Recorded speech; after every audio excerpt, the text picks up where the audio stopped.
Hey guys, how's it going? Welcome back to another Turning 101. Today's video is going to be a fun one.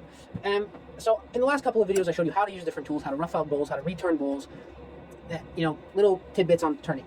Now, if you're new to turning, you might be wondering one very important question. What the hell do I buy? What do I buy? What tool do I need? Whatever. I have a lathe, because that's obvious, you need a lathe. But what else? What else do I need? And as a beginner, having gone through that process pretty much alone, I've kind of figured out what are essentials to turning and what, not luxury items, but they have their place, but that you don't necessarily need right away. There's things that make sense to buy, and other things that you can buy them, you're not going to use them that much, but when you do need them, they're there. But today we're going to be talking about the most important tools for wood turning. The tools that you need for 90%, 95% of everything you're going to do, those are the tools that you're going to use. And as always, I always advertise making your own stuff, except for gouges. Gouges are a little bit tricky to make. I'd recommend just buying those and making handles if you want a personalized handle. But skews, scrapers, all that, I just make. Parting tools as well, I just make them. So, I'm going to go over the basic tools that you would need to start off wood turning. And if any of you agree with me, leave a comment. And if you don't agree with me and you think I should add something to the list, please let me know. So, let's get into it. All right, so, before we get into the tools, I just want to make something very clear. There is no one tool to do everything. That doesn't exist in turning. Now, I'm not saying that a one tool can't be used for multiple things. That is not what I'm saying. What I'm saying is, one tool will not do everything perfectly. And that just makes sense. There are tools, and pretty much some of the tools that I will show today, that can do multiple different things, and you can get away with a lot with just that tool. However, there are other tools that are way better suited for that job. So why not, if you do that job a lot, why not just buy that tool? That's kind of the mentality, because there's a lot of turners that will use one thing for everything. I'm not against it, but I don't think that you should just not buy any other tools, because a lot of tools gives you little advantages on different types of stuff. Like having this tool ground this way versus that tool that's ground this way allows you to get into angles or do jobs that if you only had one tool, you wouldn't be able to do quite that well.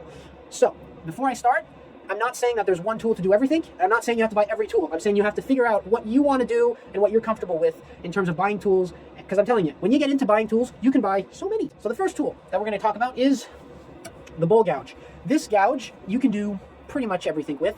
Not well, but you can turn spindles and you can turn bowls with this. You can turn I will turn an entire bowl just using this without any other tool. It's a very, very good tool, and you can learn how to spindle turn on this. Now, it's not as good as a spindle gouge or a skew, but you can use this for turning. When I started off, this is all I used. I had this tool, and that is it. And then I gradually learned, oh yeah, there's multiple tools I can use. I should make more tools. And that's why I'm telling you, yes, this one tool can do everything, but not everything well. So if you want to get really good, you have to learn which tool to use for which job. Now, there are many types of bowl gouges. I will link the video to how to use this in the description, but there are V-flute gouges, parabolic flute gouges, and DPU flute gouges. So you can see this is a parabolic flute. You can see it's a nice, consistent U. And then you have this other gouge, which is a 55 degree, that has a V-flute.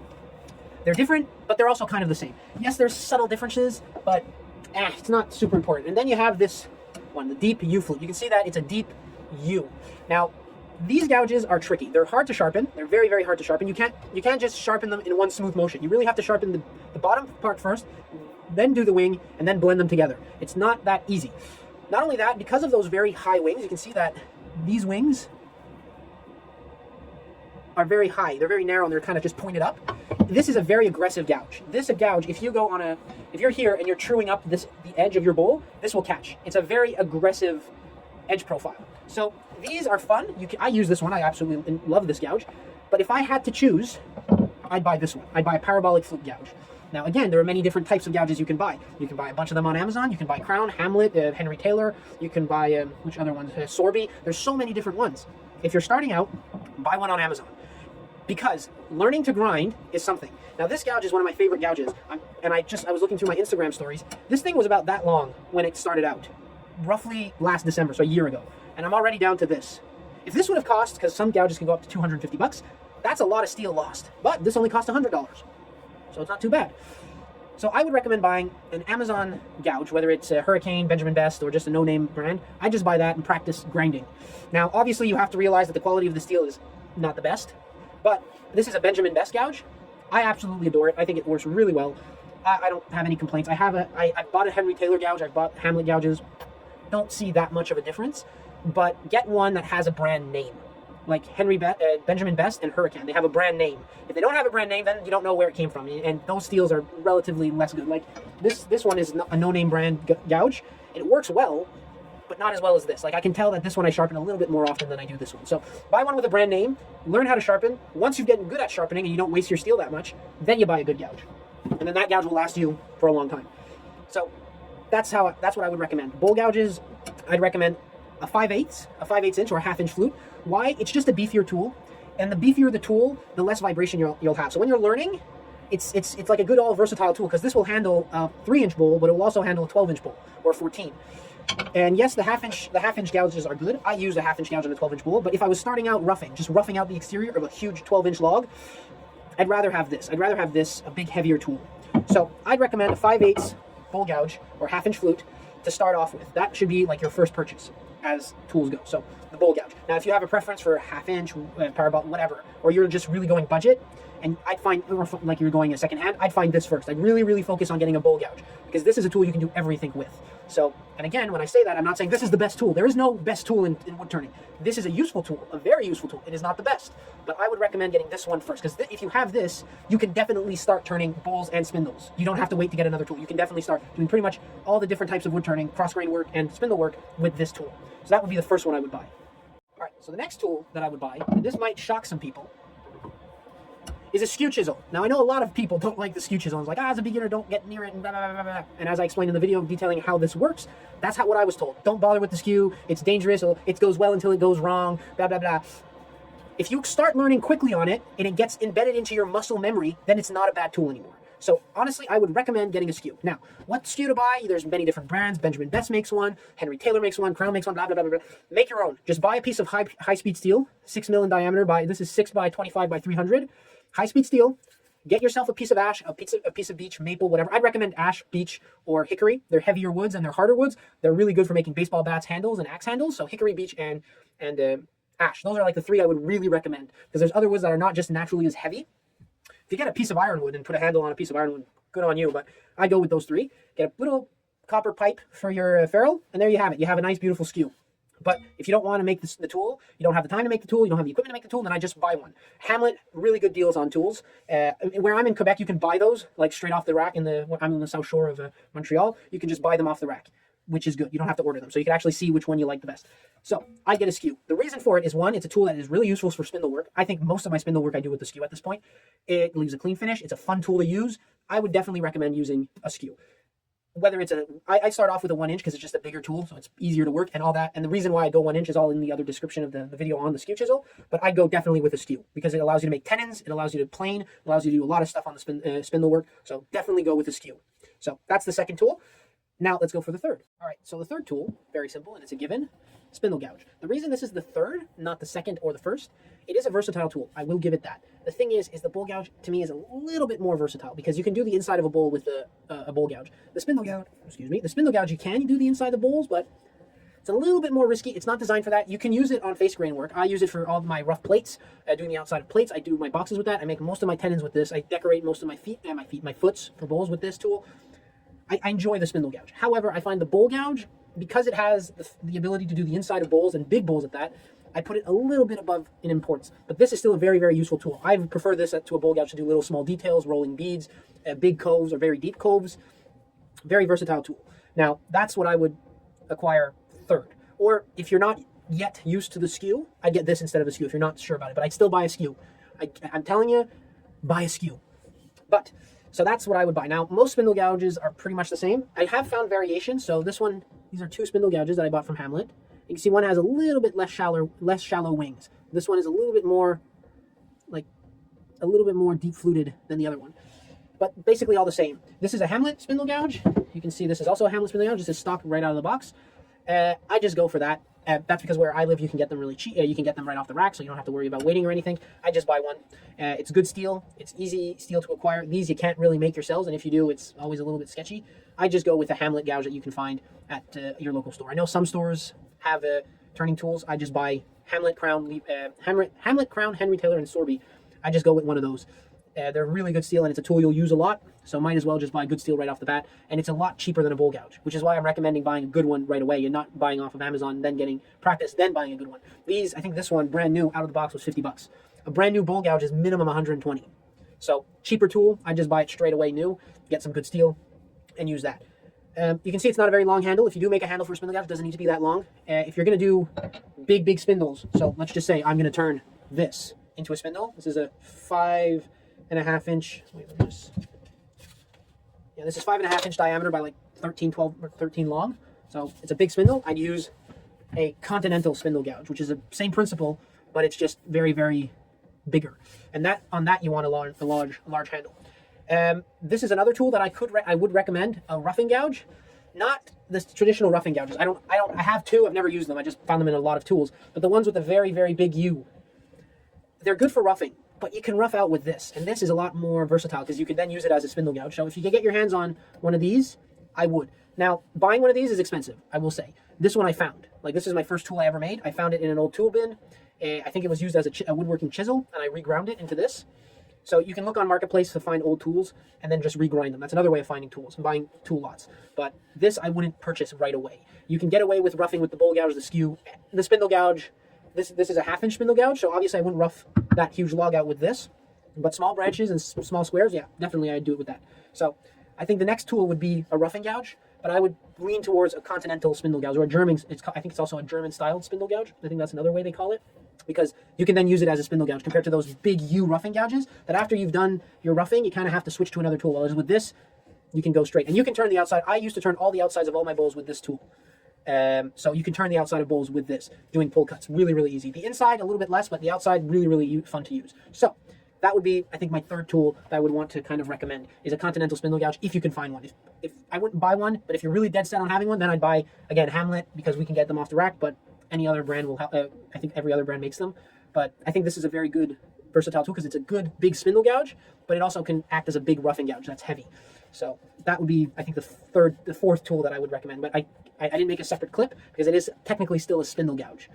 So yeah, so let's get on to the fourth tool. The fourth tool that I would recommend is some sort of parting tool. So there's various types of parting tools. There's thin parting tools. This one was made from a branch. Just look at look at that. This, my grandfather made this. You can see where he put his spur drive. That's awesome. Like, I hold this when I like that. It's like it looks like Princess Leia's gun from Star Wars, and it's very practical. So if you're able to find a piece like this, make a thin parting tool out of it because it's really fun to use like that instead of like this. So anyway, a parting tool to make grooves. So a thin parting tool is because it's a really, really, really thin part. A piece of I think this is sheet steel. Really important is just the top. Just the top has to be sharp. The rest is kind of just tapered down to allow the top part to go in. Kind of see it on this one too. See the top's a little bit more. It's a little bit sharper and it's then tapered here. But then you have the traditional parting tools, which is just flat bar stock and nice little thing. This was given to me by my uncle. And again, with this type of tool, like if you're going to buy this, I just make it. Buy a piece of high-speed steel, grind it up, jam it in the handle. That's what I would do. But if you really are dead set on buying it, you can find them cheap on Marketplace. You can find them on Kijiji, on eBay. But you can also find them in any basic turning set or any brand like Hamlet, Crown, whatever. They all make parting tools. The reason I'd recommend this is because it allows you to part stuff off. So if you're working off of a chuck, you can part that off without having to use your skew. You can still use your skew for that, which is why the skew is a little bit above on the list. But it's just an easier way of parting stuff off. So I would recommend everyone get a parting tool. I use them from time to time. Nice, good tool to have. Now the last two tools that I would recommend, which is now 6. So we have the bowl gouge, skew chisel, spindle gouge, continental gouge-ish, parting tools, and now this tool, which is scrapers. Scrapers are very fun to use. And the reason they're far down on the list is because you don't need them immediately. Like I think my first scraper, I made my first scraper quite recently. I think I made it only like maybe maximum 4 months ago. Maximum 4 months ago. Like not that in June-ish. Maybe 6 months. Anyway, not far into my turning journey. Like I was roughing out a bunch of bowls, making lots of bowls before I ever got a scraper. And the reason why is because you can get away with it if you really, really are careful with your gouges and getting really nice final cuts. But if you want to just speed the process up, a scraper really helps. So this is a bowl scraper. Again, I've never bought a scraper. I've only made them, and I think you should too. This cost me about $22 to make. I think the cheapest bowl scraper this size, I think, turns around $100+. So very expensive for this kind of tool that you can just make really easily. So very simple. You make a tang, you get your edge, jam it in, make the handle, and that's it. And this will last you a lifetime. Like I'm sure this will last me for a really long time because a scraper is not like a gouge. You can use a scraper until it's that big. And the reason why is, this is how my video on scrapers, is you don't want that much hang. You don't want hang with your scraper because then it's going to start to grab. So you always want to have the tool rest close. So you can get away with not having that long of a shank or shaft, whatever, long of a tool, because you always need to be very close to it. So I would recommend making a bowl scraper. So this is basically just a shear scraper, nice little swoop down curve, not very complicated. I have a 70-degree bevel on mine. I know Tomislav has 45. I think it varies. I have this. I've never tried 45, but I want to. But for now, this has been working just perfect. So I would make one of these after you get all the rest of the tools. I would make one of these. Just make one. And then when you make one, you can kind of get the hang of making tools, and then you can make all of them. So that's the first scraper I would recommend. The second is a square end scraper. Now this is a bullnose square end scraper. You can see it's kind of like bullnose. You can also do it another way, which is with a slight radius. I have one that's like that. You can see kind of tilted that way. That's Tomislav who gave me that trick. I want to make another one this size with that radius because I do enjoy this one like that, but I want to make another one with that radius. Anyway, a square end scraper is really practical because it allows you to get flat surfaces. So before I turned this video, I turned a video on making this little display thing that you probably have seen. And how to get this perfectly flat is with a square end scraper, because you can get a wide grip and it's just a flat surface, and you just go like that and get a nice smooth flat surface on platters. So I find that is perfect. You can also hollow out face grain quite quickly with this if you're making like jars, like perfectly cylindrical boxes, and without having to curve or get anything out, you can just use these. Really simple. They are also fun to hollow out end grain with for end grain boxes if you're making just a tube box again. So I think they're very versatile tools. I love this scraper. Making recesses in the inside of bowls to expand your chuck jaws, that's another really cool, good reason to have these. They're really good at making mortises. So I would recommend people get or make, again, I made this, I didn't buy it, make a set of scrapers. So I started off with two. I started off with the bowl scraper, I started off with the square head scraper, and then the last scraper I made was just a standard round nose scraper, just an asymmetric round nose with an asymmetric curve, and that allows me to do the inside of scoops. So it's a little bit smaller, it's the same tool steel than the square end, and that allows me to get into tight spots for end grain or very, very small bowls. So I started out with these three, then I made two more that I also use regularly, but I would recommend making your own set of scrapers, which would be the sixth tool that I would recommend getting or making. Now, before we end the video, we're going to talk about some honorable mentions. The main one, and I know this is going to be controversial. I know people might not comment, whatever. Anyway, I know this is a touchy subject, but carbides. I don't use carbides. Now, I'm not saying they're bad, I'm not saying they're good, I'm just saying I don't use them. And when I do use them, I only use this one, which is the round one. I don't know, I had a set of three, I don't know where the other two are, but this is the only one I use if I use it at all. The reason why I don't use it is, first of all, the square one you can use to make tenons. You know, you just jab it into the wood and it just goes, and you make a tenon. Peeling cut with the skew. Don't know why you would need that. The diamond point one, have no clue what that's for. I've never used it. I made a handle for it, jammed it in the handle, and it just sat on the shelf. So now I don't know where it is. This one I use because you can turn a bowl with this, and I mostly, if I do use it, is to get the inside of pots, because it's a little scraper and it's just a little shank, so it's really easy to get in. But even then, I get a hook tool instead, which I don't have, but I am thinking about purchasing. With Christmas coming around the corner, I'm not spending my money on it just to see what the family is handing out.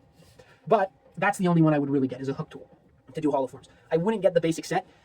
It also depends on what you're turning. Epoxy, you kind of want to turn with this. I've watched a few demos at the Woodturners Club that I'm at that consider carbide better for epoxy. But you also have people who don't use carbide for epoxy and use traditional tools. So my opinion is, if you're starting out, don't buy carbides. Don't buy them right away. Buy traditional tools first and then move up to carbide if you want to. But I would really recommend, I'd really stay focused on traditional turning tools first before going into carbides. That's pretty much the only set of tools. There are a bunch of other different types of tools, hook scrapers, spear point scrapers, whatever.